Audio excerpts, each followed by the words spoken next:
So yesterday, someone sent me the trailer, a link to a trailer of a new movie. It's an Andrew Garfield movie. I believe this is the same guy that played Spider-Man. And the title of the movie is The Uprising. And it looks very promising.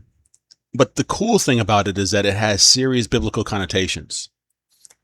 I love First Kings. I love reading through First Kings every year, once a year. It's one of my favorite books in the Old Testament. And there is so much we can learn from First Kings. Now the movie The Uprising, it looks like it's if Andrew Garfield plays the role of a poor farmer who's seeking just to get by day to day, which is what most people were doing in those times.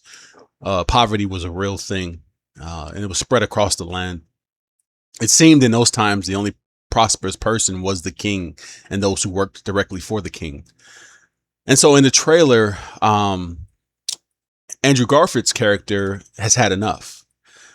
The king has required an increase on taxes for the common people. And Andrew Garfield's character has had enough, and he actually makes a stand. And it looks like his fellow people stand with him, and they actually begin attacking the kingdom of the king.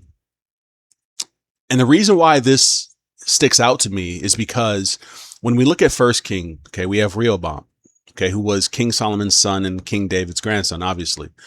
Now, this was a foolish young man, okay, and there's a lot we can learn, especially young men, from the plight and mistake of King Rehoboam. Now, King Rehoboam was essentially the king of Judah, okay? He was the last monarch of the United Kingdom of Israel before Israel was divided, okay? And then we had the southern sect of Israel, which is known as Judah, and he was the king of Judah.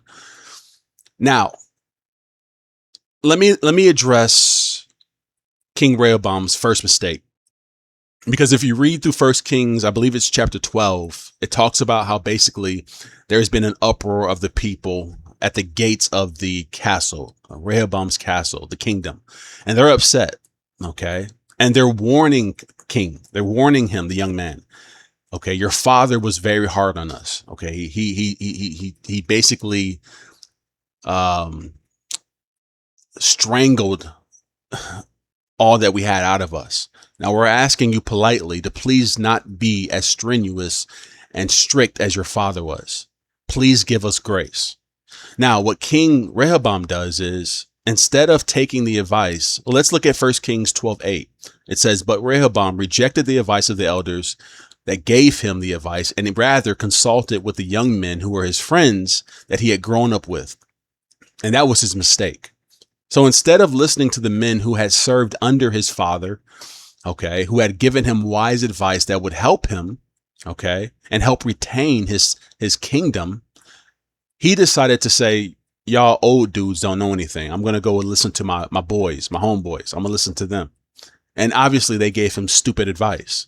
Okay. They said, your father was tough. We'll be even tougher. And so, and some people might say I shouldn't laugh, but it's hilarious to me. Okay. So, because I'm trying to imagine this in my head. So the king Rehoboam, he sends Adoram. Okay. And Adoram was basically the taskmaster who was over the forced labor.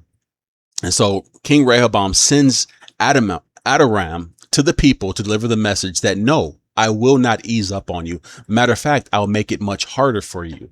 Okay. Just imagine being Adoram. Okay. Okay. The people are ready to burst down the doors to the castle. They're tired. They're fed up. And now you have the king who's telling you to go out there and tell them the worst news they could hear. Okay. They're already ready they're ready to kill.